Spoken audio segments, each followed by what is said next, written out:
नमस्कार दोस्तों, मेरा नाम है मनोज और स्वागत करता हूं आपका सिटी एक्सप्लेन में। दोस्तों आज बात करने वाले हैं एक ऐसे किले के बारे में जिसने सबसे अधिक खूनी लड़ाइयां देखी, जिस किले में सबसे अधिक जौहर हुए।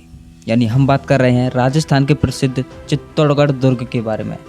राजस्थान के प्रसिद्ध चित्तौड़गढ़ के दुर्ग की राजस्थान फोर्ट हिस्ट्री का यह सबसे महत्वपूर्ण किला है। चित्तौड़ की गिनती भारत के सबसे बड़े किलों में से की जाती है। इसे यूनेस्को की विश्व विरासत सूची में भी शामिल किया गया है।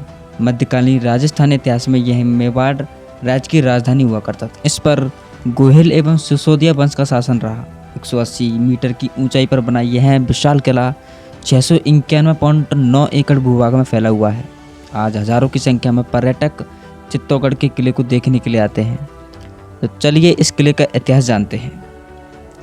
वीरता, त्याग, बलिदान और स्वाभिमान का प्रतीक चित्तौड़गढ़ का किला साहित्य की दृष्टि से विशिष्ट है। किले के संबंध में प्रसिद्ध लोकोक्ति गढ़ तो गढ़ चित्तौड़गढ़ बाकी सब गढ़ैया किले की सुदृढ़ता और स्थापित की सृष्टिता की ओर इंगित करती है। राजस्थान का गौरव और किलों का सौरमोर कहलाने वाला चित्तौड़गढ़ का किला अजमेर खंडवा रेल मार्ग पर चित्तौड़गढ़ जंक्शन से 3 किलोमीटर दूर गंभीरी एवं बेड़स नदियों के संगम तट के निकट अरावली पर्वतमाला की एक विशाल पर्वत श्रृंखला पर बना हुआ है। समुद्र तल से इसकी ऊंचाई 1850 फीट है।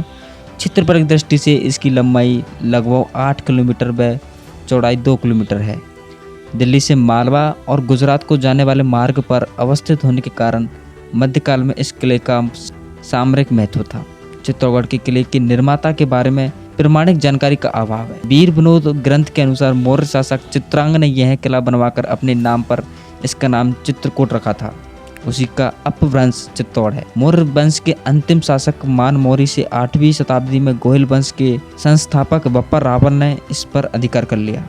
10वीं शताब्दी के अंत में मालवा के परमार शासक मुंज ने चित्तौड़गढ़ किले पर अधिकार कर लिया था। तत्पश्चात 11वीं शताब्दी के पूर्वार्ध में यह गुजरात के चालुक्य शासक जयसिंह सिद्धराज के नियंत्रण में चला गया। 12वीं शताब्दी में चित्तौड़गढ़ पुनः गोयल का आधिपत्य हो गया था और 1303 में इसे अलाउद्दीन खिलजी ने हस्तगत कर लिया।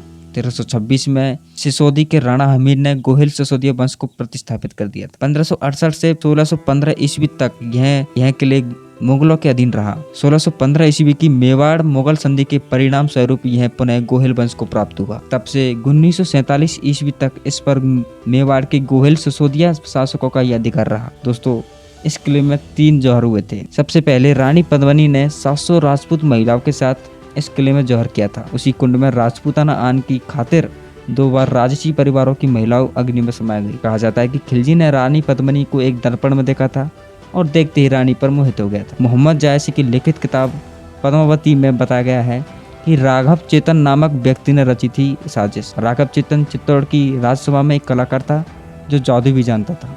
उसने अपने स्वार्थ के लिए कई लोगों को मारा था। एक बार राजा रतन सिंह ने महल में गैर कानूनी गतिविधियों में लिप्त राघव चेतन को देखने पर विवश नहीं किया तो मान लेना राघव चेतन इस संसार में था ही नहीं, एक विचार था जो हवा में मिली। उसे फौरन अपने महल से निष्कासित कर दिया था। राघव चेतन को राज्य से निकालने पर उसके अलाउद्दीन खिलजी का नेतृत्व किया और उसके सामने रानी पद्मिनी का चित्र बनाकर पेश किया था। खिलजी रानी का चित्र देखते ही आकर्षित हो गया और किसी भी कीमत पर चित्तौड़ का किला, उसकी संपत्ति और साथ ही रानी पद्मिनी पर कब्जा करने के लिए तैयार हो गया। लेकिन उसने यहाँ एक चाल चलते हुए रतन सिंह के सामने एक मांग रखी। वो सिर्फ रानी की परछाई देखकर वापस चला जाएगा, ये उसकी मांग थी।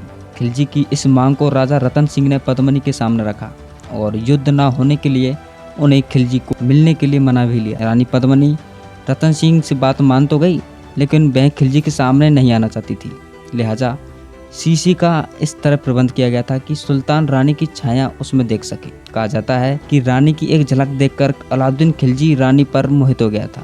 उसने मन ही मन तय कर लिया कि वो रानी पद्मिनी को लिए बिना दिल्ली नहीं लौटेगा। खिलजी और रतन सिंह के बीच युद्ध हुआ। वर्ष 1303 में जब राजा रतन सिंह और खिलजी के बीच युद्ध चल रहा था और युद्ध थमने की सूचना के साथ ही राजा रतन सिंह के शहीद होने की सूचना भी महल में आई। जैसी महाराज रतन सिंह की मौत की खबर महल तक पहुंची, महारानी पद्मिनी की अगुवाई में महल की सभी रानियां एवं उनकी सैनिक पत्नियां किले के गुप्त मार्ग से जौहर स्थल तक का सफर किया और सबसे पहले रानी पद्मिनी ने उसमें छलांग लगा दी। राजपूताना महिला और रानी पद्मिनी के जौहर के बाद जौहर कुंड में रानियों के विलाप और चिल्लाहट की आवाज़ इतनी तेज थी कि फौरन खिलजी ने इस किले के दरवाजे को बंद करने के निर्देश जारी कर दिए। उसके कई वर्षों के बाद चित्तौड़गढ़ के राजा ने इसको फिर महिलाओं की वीरता के प्रतीक स्थल के तौर पर खुलवाया था। तो दोस्तों ये था पहला जौहर। अब बात करते हैं दूसरे जौहर की। दूसरा जौहर सन 1534-35 में हुआ, जब गुजरात के सुल्तान बहादुर शाह ने एक विशाल सेना के साथ चित्तौड़गढ़ पर हमला किया। राजमाता रानी कर्णावती दुर्ग की सैकड़ों वीरांगनाओं 13,000 ने जौहर का अनुष्ठान कर अपने प्राणों की आहुति दे दी। इसी प्रकार तीसरा जौहर मुगल बादशाह अकबर के शासनकाल में चित्तौड़ पर धोखेबाजी से आक्रमण किया। यह जौहर जैमल और फत्ता सिसोदिया के पराक्रम और बलिदान के लिए प्रसिद्ध है। इसमें फत्ता सिसोदिया की पत्नी फूलकमर एवं महाबली जैमल मेड़तिया जी की धर्मपत्नी के नेतृत्व में 700 रानियों ने जौहर किया था। तो दोस्तों ये 3 जौहर थे जो चित्तौड़गढ़ में हुए थे। दोस्तों आप कभी चित्तौड़गढ़ जाएं तो आपको वहाँ 7 दरवाजे मिलेंगे। सबसे पहला दरवाज़ा पाडल पुल, दूसरा दरवाज़ा भैरव पुल, तीसरा हनुमान पुल, गणेश पुल, लक्ष्मण पुल, जौली पुल और राम पुल। इनका निर्माण राणा कुंभा ने करवाया था। जो मुख्य दरवाज़ा है उसे सूरज पुल के नाम से जानते हैं, जहाँ से सीधा युद्ध स्थल दिखाई देता है। जैसे ही आप किले की चढ़ाई करते हैं वहाँ आपको एक कुंभा महल दिखेगा। यह वही कुंभा महल है जहाँ महाराणा प्रताप के पिता उदय सिंह का जन्म हुआ। उदय सिंह की प्राणों की रक्षा के लिए पन्नाधाय ने अपने पुत्र चंदन सिंह को मरवाया था। अपने पुत्र की मौत के दर्द को लेकर वह कुंभलगढ़ चली गई थी। तो दोस्तों यह था चित्तौड़गढ़ का इतिहास। अगर आप कभी घूमने जाएं तो चित्तौड़गढ़ किले को तो ज़रूर घूम के आना, क्योंकि यह बहुत ही ऐतिहासिक किला है। तो दोस्तों आपको ये वीडियो कैसा लगा कमेंट बॉक्स में ज़रूर बताएं और ऐसी वीडियोज़ के लिए हमारे चैनल को सब्सक्राइब कर लें।